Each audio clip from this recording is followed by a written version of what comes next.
Ito yung towing sa Ultra na managed by MMDA. Kung titingnan mo, inutil tong lugar na to. Bakit? Negosyo lang to para doon sa mga hinayupak na mga towing truck na yan, kung sino nagmamayari dyan. Iba dyan, mga tulisan. Ito, private towing, dinadala sa inyo. So, hindi MMDA ito. Hindi. Tatanong ko. So, hindi MMDA ito. Ayun. Kasi wag mong linlangin yung mga operatiba. Kasi gustong linawin dito kung MMDA nga ba or mga private towing. Ayun. Na malaking pagkakaiba ng MMDA kasi susunod kayo sa rules ng MMDA. Samantala sa MMDA, sinasabi, karamihan sa inyo rin is kalawak. Paano mo masasabi ngayon na MMDA yung nag-tow, samantala pribadong towing yan? Ang dami niyong kasama mga tulisan. Di ba? Oh, yun. Alam mo yan. Kailangan pang i-entra ko. Paliwanag ka ng gusto. Karang maraming butas na makikita sa iyo ngayon. Hindi mo kayang panindigan yung ginawa ng mga tauhan mo rito na mga private yan. Kung may anak ka ba? Kung may anak ka, hindi mo kayang sabihin kung naglulokong anak mo sa eskwela. Di ba? Dahil wala ka roon. Ngayon, meron bang MMDA personnel kasama? O wala. Sa makatuwid, tulisan yan. Sabi nyo, pwede kayo sa Manila, bakit hindi kami kapipanis ng ano? Kasi kagin nyo, walang landline. Parang mag-verify ito. Mahirapan din silang pumontak sa inyo, mga taga-anchor yan. Pag dineclare na yun pala, hindi naman pala nakaharap, natulad, tapos nandun na sa dulo, isang buwan na pala, isang buwan. Maganda rin ito para makapuri kayo. Maganda rin yung ginawa nila para makapuri kayo. Kasi mali eh.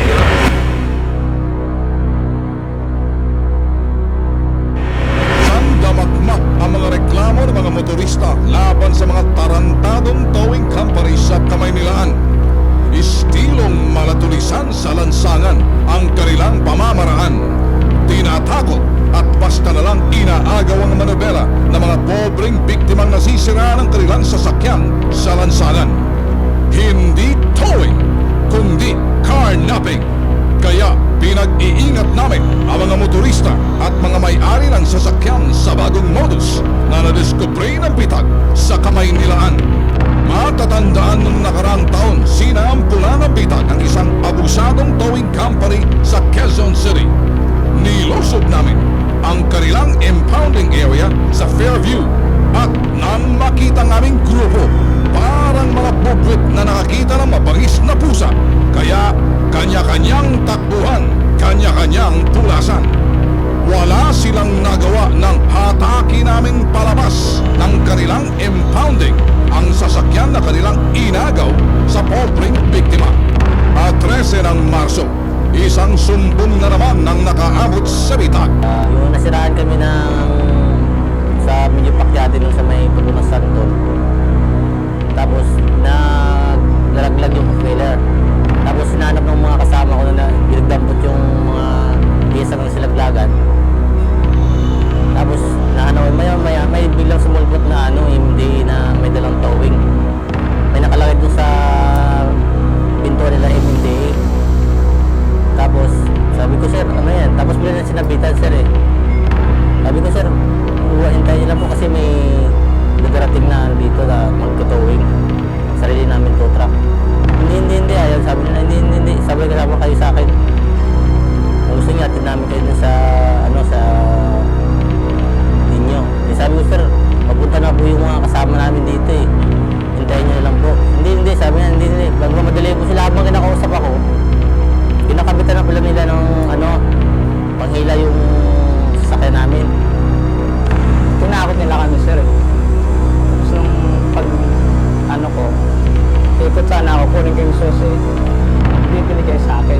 Nag-agawa naman yung isa, driver na. Tapos sinarahan ng isa.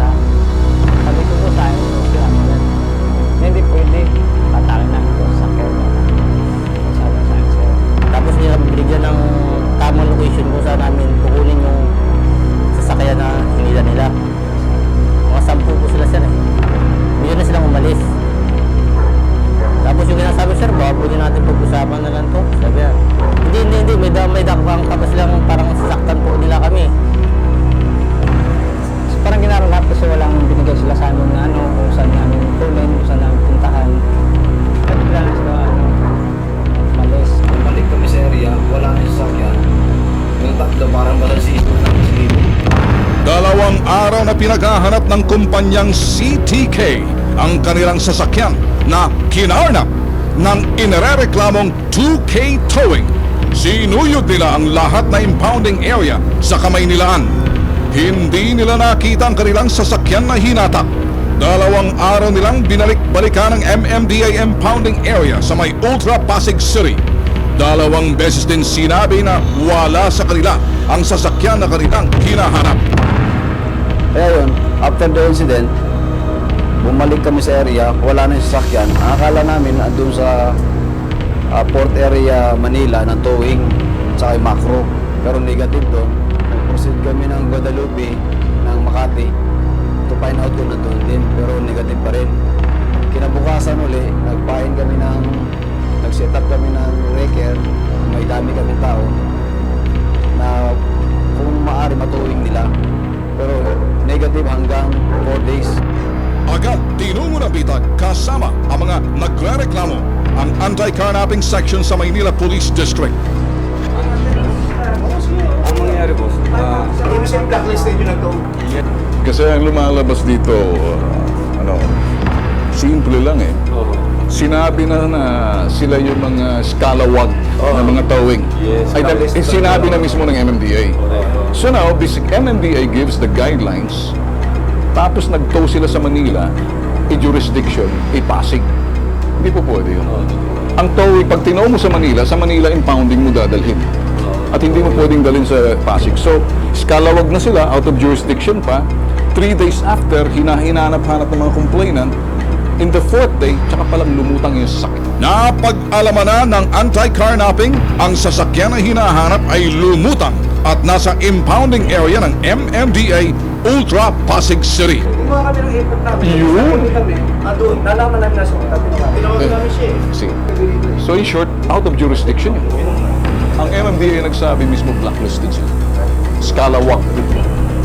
With short, yung personality na hindi ka pwede mag-tow. Attention nila talagang yung masama. Yes. So now, yung personalidad ng mga taong nag-tow rito, iba ka mamang mga tropa ng mga karnater eh. Yun ang problema. Guys. Sige. Kapag pa sama. Sige ho.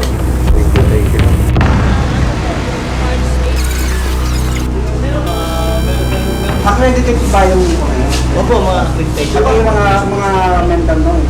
Opo. Di ba ang procedure nyo muna dyan bago yung ituwan sa sakyan? Hindi nyo muna hindi. Tapos at the same time, kung hindi na kaya, nire-receive nyo. Hindi po, bali pagka hindi po kaya nila, hindi na kaya po ng driver o yung gumagawa, yun po doon na po hinahatak. Hinahatak. Pero Pero may pag hindi resibo. kayo na-receive. Meron po ano yan, meron Kaya po. talaga yung resibo to. Meron po lang po din na May acknowledgement receipt ba yan? O yung driver. Na driver? Ito po, permado lang po ng driver. Yun ang Pirma niya. Hindi, yung driver. driver lang po na Eh yung proof. Ito ba ang signature mo? Opo, opo. Sigurado ka? Apprehending officer yun eh. officer mo Bali, ano po siya, yung driver po niya, nagpamaneho lang po siya. At yung ano niya po, yung pinaka parang yung escort. Yung mga po niya, yung proof. Nandito po yan, pagka nalo po yung ano niya, lalabas po yung mga sa plaka, yung towing company, lalabas po 183, lalabas po yung mga tracking niya, tsaka yung ano, nakarecord naman po yung dito sa Pwede malaman yung driver na to sa iyo. Ito, MMDA impounding to. For lahat ng mga towing na accredited ninyo, dinadala dito. Private to. So, hindi MMDA. Bali mga ano po, mga Hindi. Tasa lang doon. So, hindi MMDA to. hindi po. Ayun. Huwag mong linlangin yung mga operatiba. Kasi gustong linawin dito kung MMDA nga ba or mga private towing. Mga private Ayun. Malaking pagkakaiba ng MMDA kasi susunod kayo sa rules ng MMDA. Samantala sa MMDA, sinasabi, karamihan sa inyo rin kalawak eh. Paano mo masasabi ngayon na MMDA yung nag-tow samantala pribadong towing yan? Ang dami yung kasama mga tulisan. Hindi mo kayang panindigan yung ginawa ng mga tauhan mo rito na mga private yan. Diba? Dahil wala ka roon. Ngayon, meron bang MMDA personnel kasama? Wala po. O, wala. Sa mga tulisan yan. Malamang yung mga hinahanap ng mga anchor na pwede. Pero mga bar, nandyan lang.